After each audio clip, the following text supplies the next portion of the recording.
Good day to you. On behalf of the Daughters of the American Revolution's District 6 America 250 Coalition, I'd like to welcome you to our program, Family Life During the American Revolutionary War. Did you know that the United States of America is on the brink of a big birthday celebration? Yes, it's true. In 2026, our country will be celebrating its semi-quincentennial, which is a fancy way of saying its 250th birthday.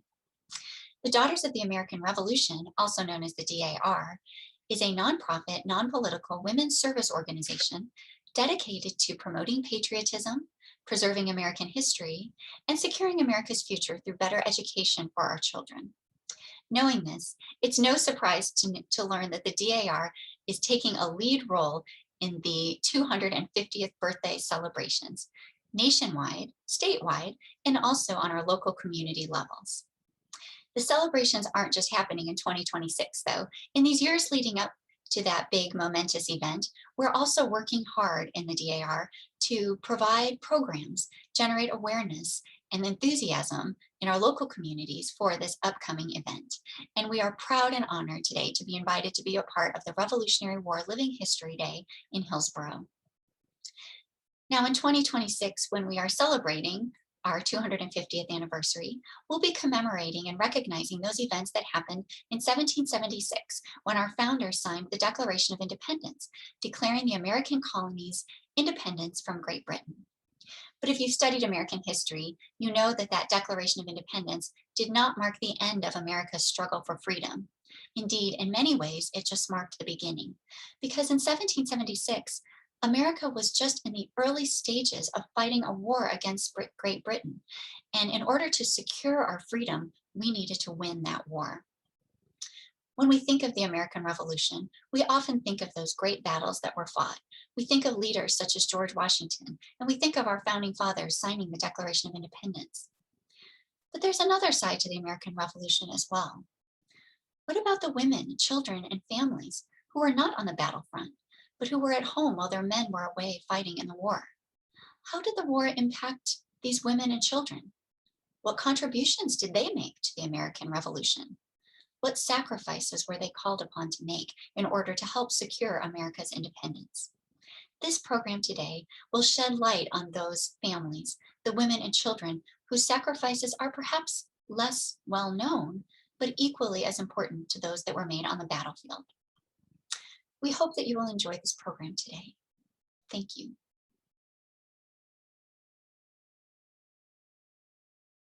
I am Patricia Poe, Chair of the District 6 America 250 Coalition.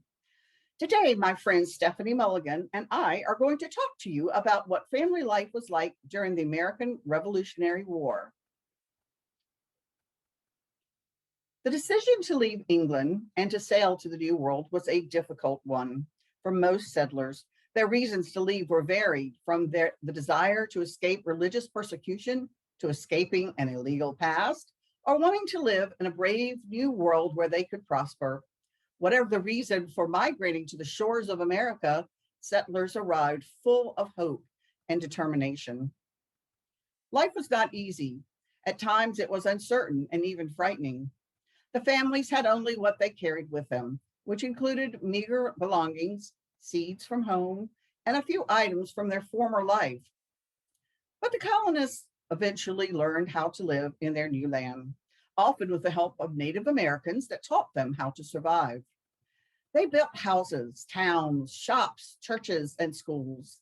They established a life that was similar to what their life had been like in England. Most of the English who settled in the colonies were loyal British subjects. Originally, they had no desire to separate from their mother country. England, in fact, they were willing to fight alongside the British Army as British soldiers during the French and Indian War.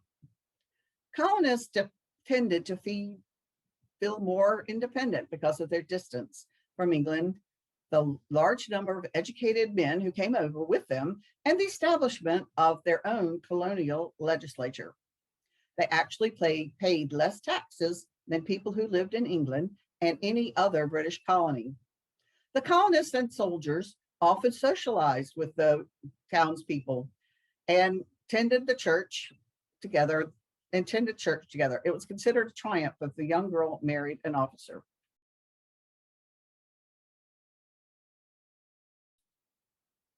So what happened?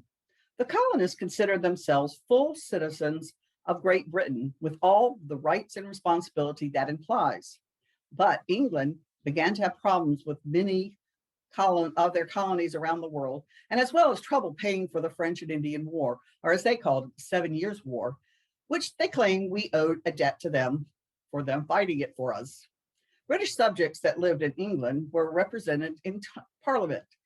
British subjects that lived in the New World had no such representation and therefore could not object to decisions made on their behalf. Anxious to not lose money in the colonies and to pay for the expensive war with the French, it was decided to tax the colonists for the British goods that they were being forced to buy.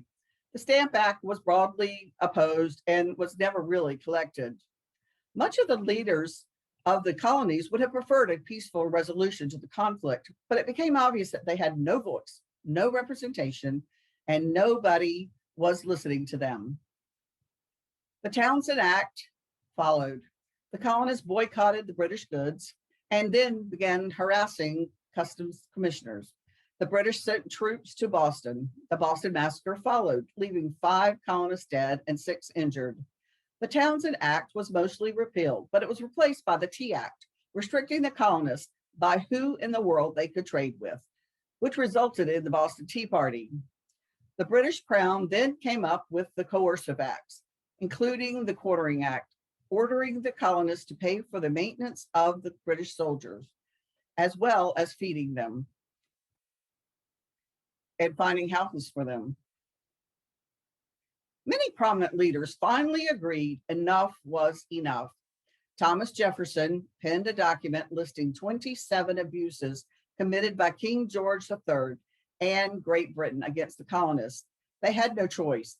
The Declaration of Independence was delivered to the king.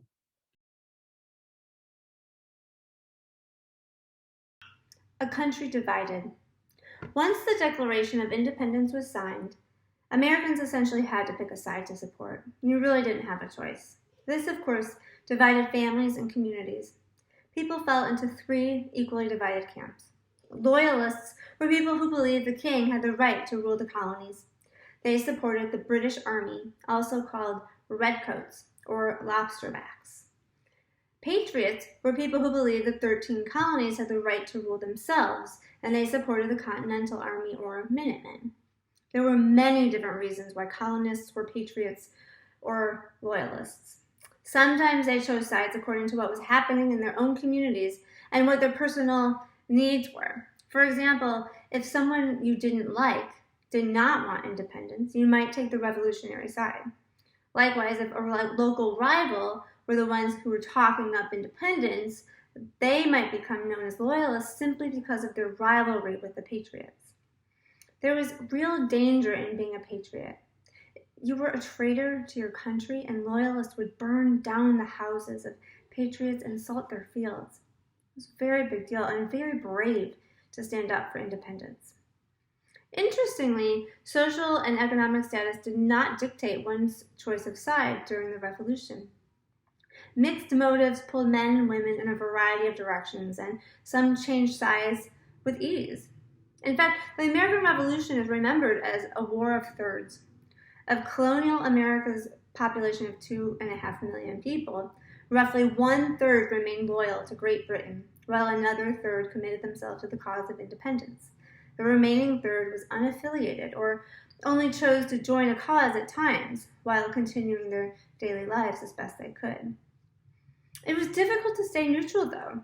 About a year after the Declaration of Independence was signed, the North Carolina Revolutionary Government made laws requiring men of military age to take an oath of allegiance to the new state government and to serve in one of its military forces.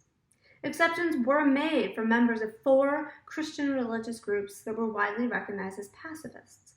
These were the Quakers, Moravians, Mennonites, and Dunkers, also known as German Baptists.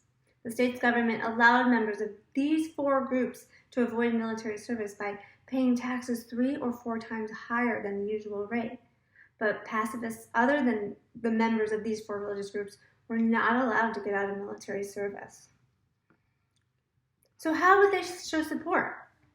Loyalists would share information about the land with British soldiers who were not familiar with the country, the landmarks, the roads. Loyalists would spy on patriots. They would join the British Army. They would help clear roads to make way for the army coming through. They would share food with soldiers, and they would help hide British soldiers who had escaped patriots. The patriots, on the other hand, also shared food with patriot soldiers.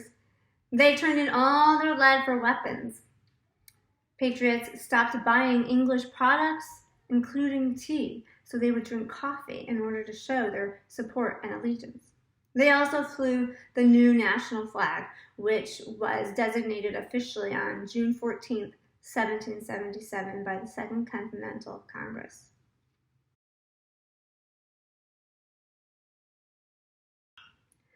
Before Massachusetts militiamen clashed with British soldiers in Lexington on April 19, 1775, the colony of North Carolina maintained a strained yet loyal allegiance to the mother country.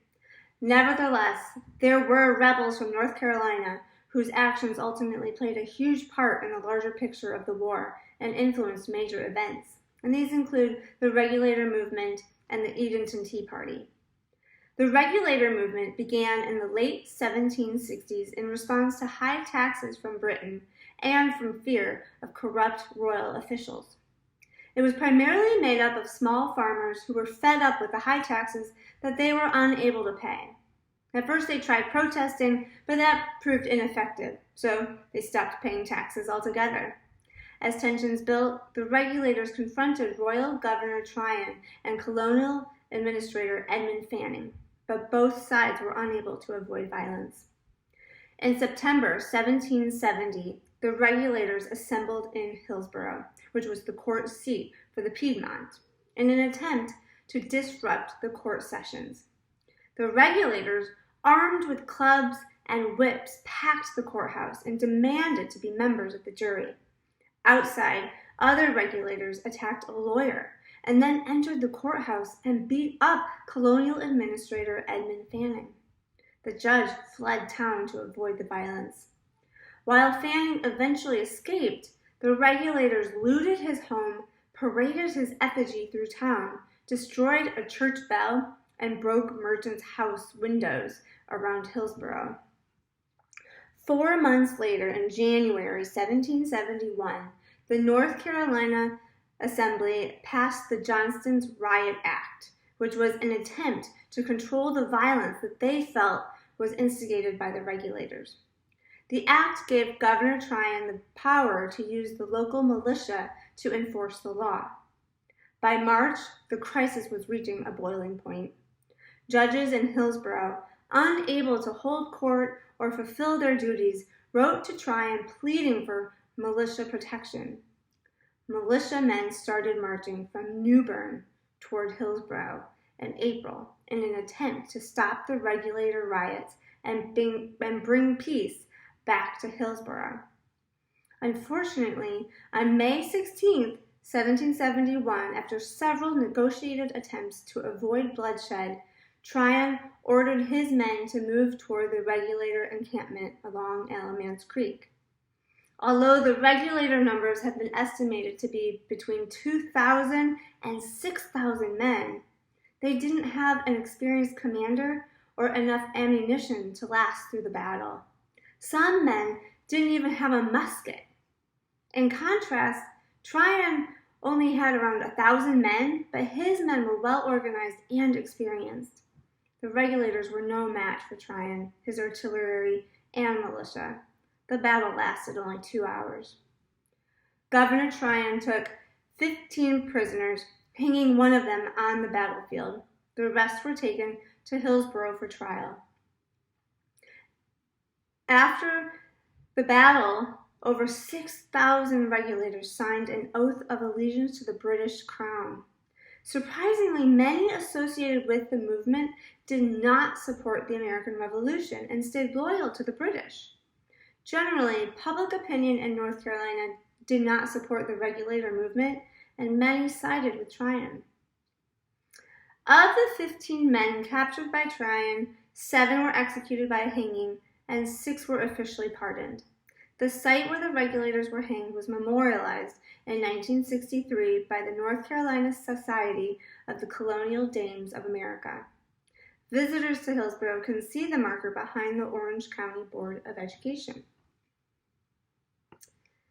So, the Regulator Movement was in 1770 and 1771. Just 3 years later, on the other side of the state, a very different kind of group of people held their own rebellion. Let's talk about the Edenton Tea Party of 1774. It's unknown whether the Edenton Tea Party was planned in advance, but what is known is that Penelope Barker, the dynamic wife of Thomas Barker, treasurer of the province of North Carolina, organized a seemingly innocuous tea party at the house of Mrs. Elizabeth King. There, she convinced 51 women to stop drinking tea and buying British clothes and to sign the following petition, and I quote, "The provincial deputies of North Carolina, having resolved not to drink any more tea, nor wear any more British cloth, many ladies of this province have determined to give memorable proof of their patriotism, and have accordingly entered into the following honorable and spirited association.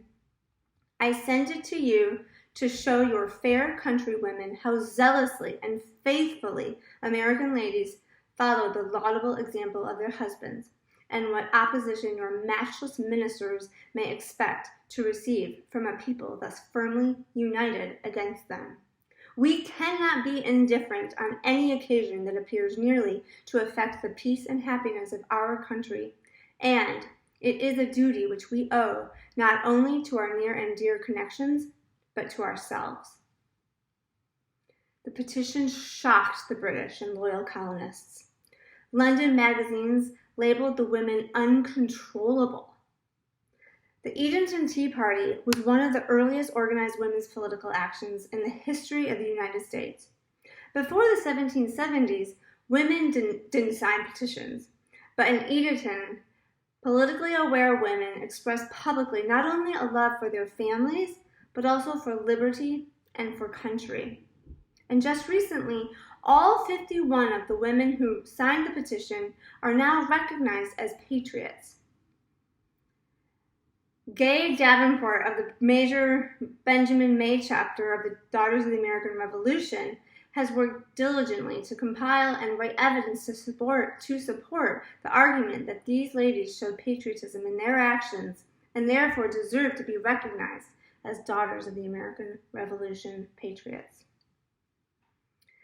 Now we're going to skip ahead in time past the signing of the Declaration of Independence and all the way toward the end of the war in the year 1780. We're going to talk about the occupation of Hillsborough by British General Lord Cornwallis. When British troops left South Carolina victorious in August 1780, they left with the intent to recruit North Carolina loyalists to join the army and to take over North Carolina. British General Lord Cornwallis was overconfident in his strategy to conquer the South by destroying General Nathanael Greene's army. Unfortunately for the British, Cornwallis described North Carolina as, quote, a hornet's nest of rebellion. Not only were the British unable to round up men to join their army, but General Greene was very much aware of Cornwallis's plan. He and other American leaders refused to give a traditional fight and instead engaged the British in several skirmishes and strategic retreats. The American strategy resulted in the defeat of 2 detachments of Cornwallis's main army.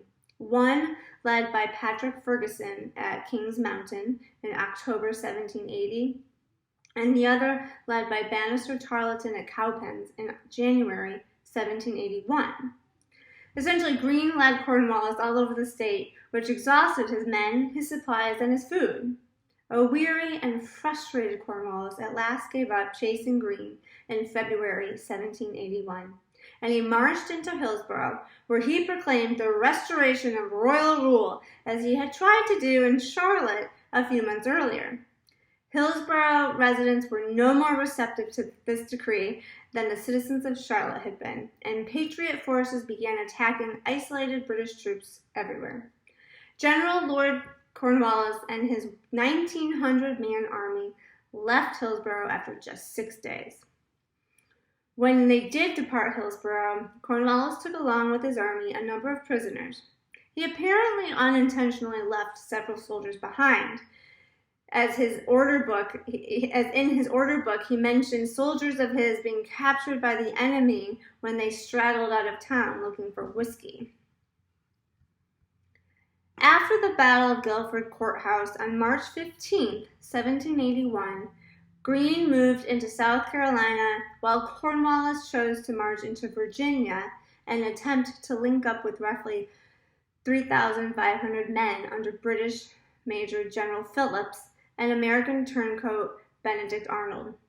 These decisions allowed Greene to unravel British control of the South while leaving Cornwallis to Yorktown, where he was eventually forced to surrender to General George Washington and French Lieutenant General Comte de Rochambeau.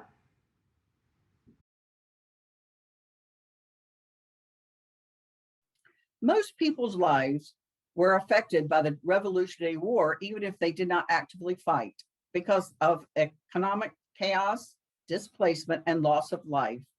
6,800 Americans were killed in action, and at least an additional 17,000 deaths occurred as a result of disease and by being a prisoner of war. Taxation, blockades, embargoes, and boycotts on many imported products forced patriots to go without products they use daily, such as china, glass, lead, paint, paper, and tea. Men who went to war left their families to fend for themselves, often against the sticky fingers of the British soldiers passing through. The British soldier was not a bad man. They adhered to strict protocol and moral behavior for the most part. Women had to take over family businesses, as well as to continue to do their home duties, such as farming, hunting, building, repairs, and childcare. Children had to take over tasks of their parents, such as the care of the livestock, care of younger siblings, and even defense of the home. When the father left for war, he would look at the eldest son, even though he may only be 10 years old, and charged him with the protection of his mother and siblings.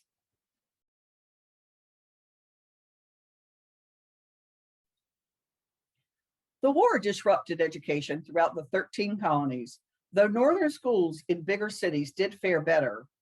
Wealthier families kept their children home for safety and employed private tutors to teach them. The majority of children, however, had been taught in communal schoolhouses or by traveling teachers. This method mostly ceased during the war. Unless the family was well off, children were needed to help maintain and protect the home and businesses. Schoolmasters were men, and most of them joined the war, leaving no one to teach the children. Most colleges closed since their all-male population went either to war or to home to take care of their families.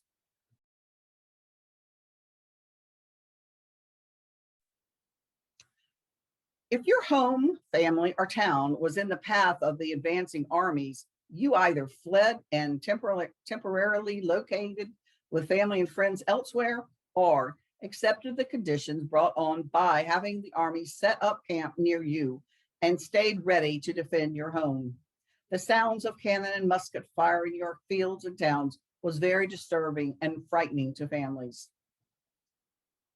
This might have included having your house sacked and burned, having your horse commandeered, and food supplies depleted, having to care for the injured soldiers to both sides with the threat of retribution or hanging, or having your teenage sons conscripted to the army.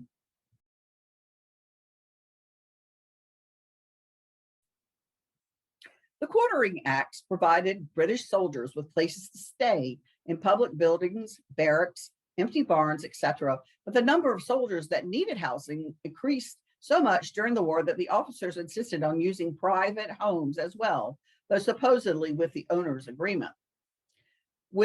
Since the majority of men were engaged in war, women and children were left to deal with enemy soldiers in their homes. Families had to feed them, wash and mend their uniforms, and tend to them in sickness and injuries. Some guests helped themselves to anything in the house they wanted to take with them, but that was officially frowned upon, was not condoned, and was punishable by the British Army.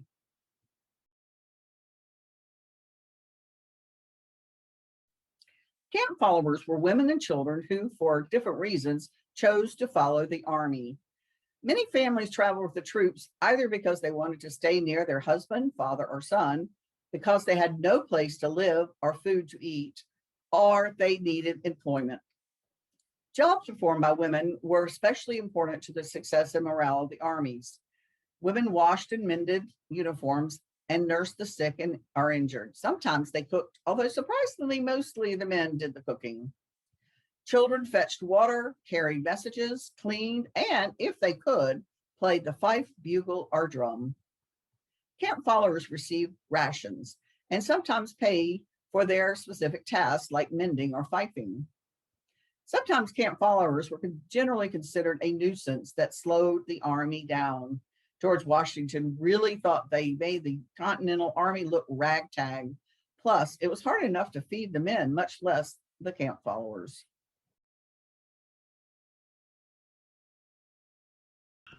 The role of women and children during the war.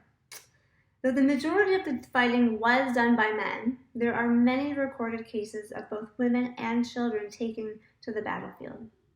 Some women dressed as men in order to fight, while other women in camp to help their husbands took over the fighting when their husbands or nearby soldiers were injured or killed. Most boys were taught at a very young age to shoot a rifle in order to hunt for the family. So boys then could legally join the army when they were 16 years old, but many joined much younger. They also were spies. Spies on both sides, loyalists and the patriots, were extremely important to the maneuvers of the armies. The majority of the spies were men, but there was a certain benefit that women and children had over the men. Most people didn't suspect them or even notice them listening in the corner. Women overheard conversations held in their houses that were then reported to patriots, and children were slipped messages that they easily delivered to officers because soldiers rarely paid attention to local children running around and they weren't suspicious about them at all.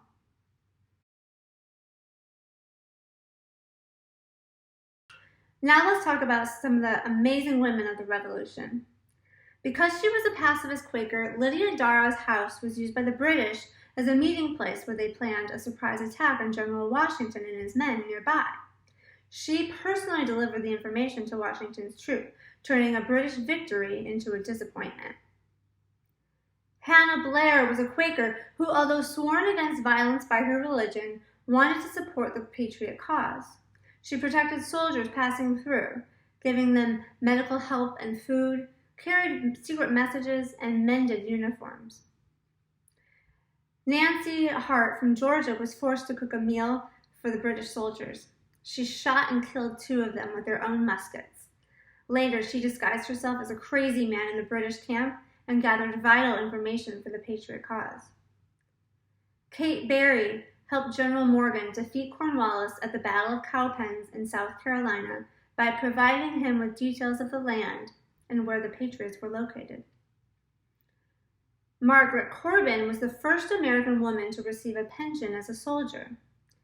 During battle, when the soldier who loaded the cannon was killed, Margaret took over for him and was herself wounded.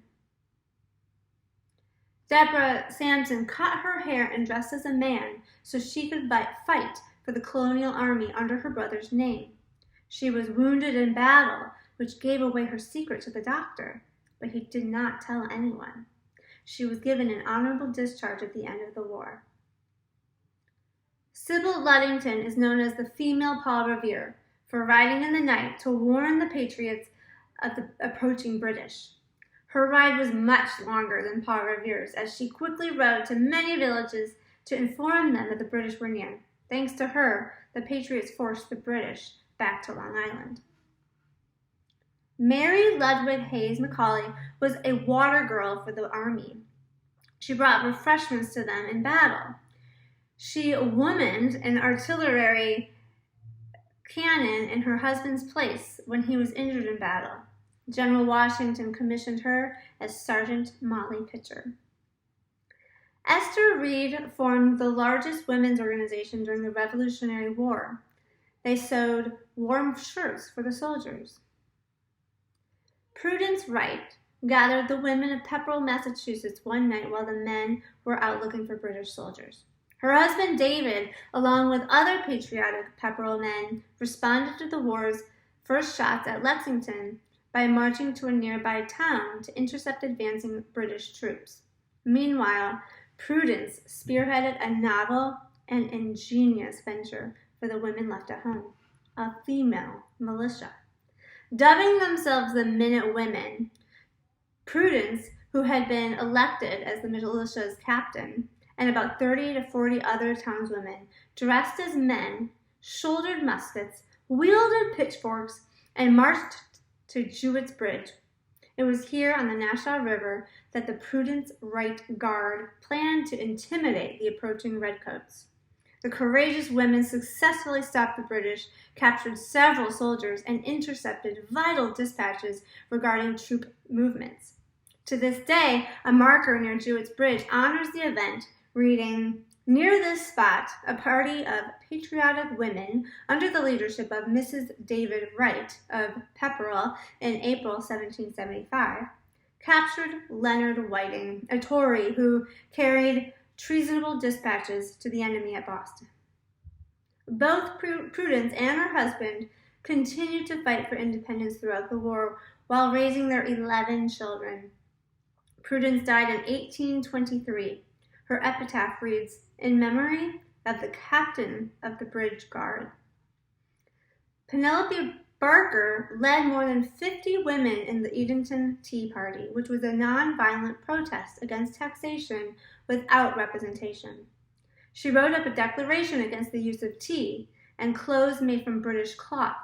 All the women at the Tea Party signed, and later more joined them, proving to the British of a woman-led boycott.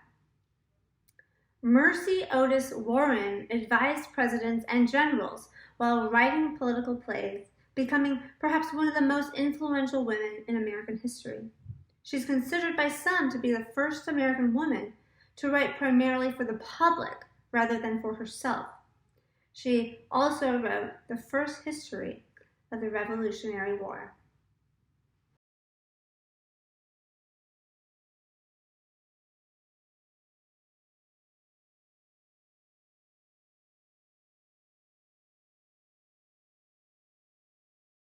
Thank you for attending our presentation on family life during the American Revolutionary War.